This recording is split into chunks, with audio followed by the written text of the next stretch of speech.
കുഴൽനാടനോട് കാട്ടിയത് നീതികേട്.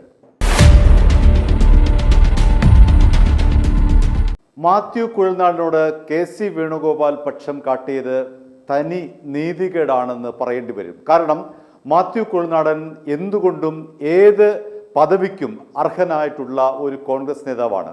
അദ്ദേഹത്തിന് ഏത് മന്ത്രിസ്ഥാനവും വഴങ്ങും.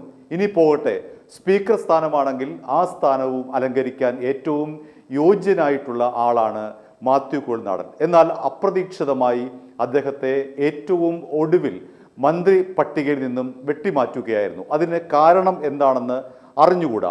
KC വേണുഗോപാലിന് വേണ്ടി ഏറ്റവും കൂടുതൽ വാദിച്ചിട്ടുള്ള ഒരു നേതാവ് കൂടിയാണ് മാത്യു കുഴൽനാടൻ.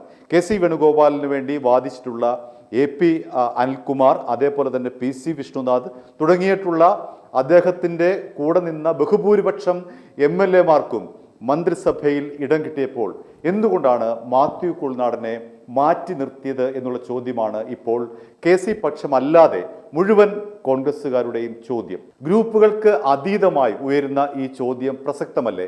എന്തുകൊണ്ടാണ് മാത്യു കുഴൽനാടനെ മന്ത്രിസഭയിൽ ഉൾപ്പെടുത്താത്തത്? അദ്ദേഹത്തിന് എന്ത് യോഗ്യത കുറവാണ് ഉള്ളത്?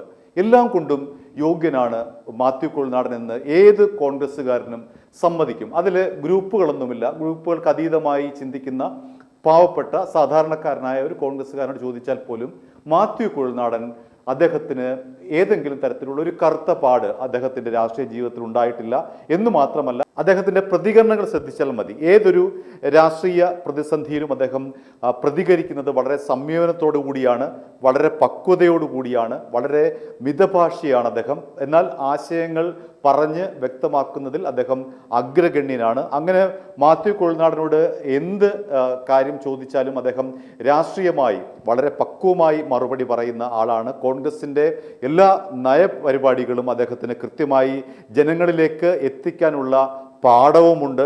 അദ്ദേഹം പൊതുവേദികളിൽ പ്രസംഗിക്കുമ്പോൾ അത് മനസ്സിലാകും, ടെലിവിഷൻ ചർച്ചകളിൽ പങ്കെടുക്കുമ്പോൾ അത് മനസ്സിലാകും. അദ്ദേഹവുമായി നേരിട്ട് ഇടപെട്ടവർക്കും അറിയാൻ കഴിയും അദ്ദേഹത്തിൻ്റെ നേതൃപാഠവും ഒപ്പം തന്നെ അദ്ദേഹത്തിൻ്റെ കഴിവുകളും. പക്ഷേ നിർഭാഗ്യവശാൽ അദ്ദേഹം ഏറ്റവും അവസാനം തള്ളപ്പെട്ടുപോയി. അതിൻ്റെ കാരണമാണ് അറിയേണ്ടത്.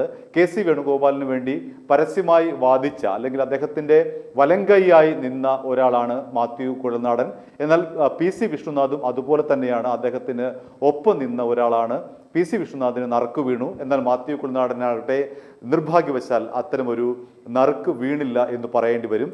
മാത്രമല്ല, OJ ജനീഷിനെ പോലെയുള്ള വളരെ അപ്രതീക്ഷിതമായി KC വേണുഗോപാൽ ഈ മന്ത്രി പട്ടികയിലേക്ക് ആൾക്കാരെ കൊണ്ടുവരികയും ചെയ്തു. പക്ഷേ മാത്യു കുഴൽനാടനെ അവിടെ അവഗണിക്കുകയാണ് ചെയ്തത്.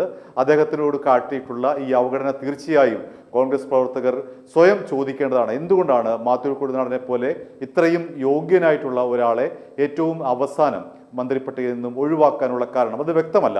എന്തുകൊണ്ടാണ് അദ്ദേഹത്തെ ഒഴിവാക്കിയത് എന്നുള്ള കാരണം വ്യക്തമല്ല. ഏതായാലും നിർഭാഗ്യവശാൽ അദ്ദേഹത്തിന് ഒഴിവാകേണ്ടി വന്നു എന്ന് തന്നെ നമുക്ക് പറയേണ്ടി വരും. അദ്ദേഹത്തിന് ഒരു നിർഭാഗ്യമുണ്ട് എന്ന് മാത്രമേ ഇക്കാര്യത്തിൽ നമുക്ക് പറയാൻ കഴിയുകയുള്ളൂ. സമാനമായ നിർഭാഗ്യമുള്ള ആളാണ് ചാണ്ടി ഉമ്മൻ. അദ്ദേഹവും മാത്യു കുഴൽനാടനെ പോലെ എല്ലാ തരത്തിലും മന്ത്രിയാകാൻ യോഗ്യനായ ആളായിരുന്നു. ചാണ്ടി ഉമ്മൻ്റെയും കാര്യത്തിൽ മാത്യു കുഴൽനാടന് സംഭവിച്ച അതേപോലെ തന്നെയുള്ള ഒരു ദൗർഭാഗ്യമാണ് സംഭവിച്ചത് എന്ന് പറയേണ്ടി വരും. i2i News, an eye for truth.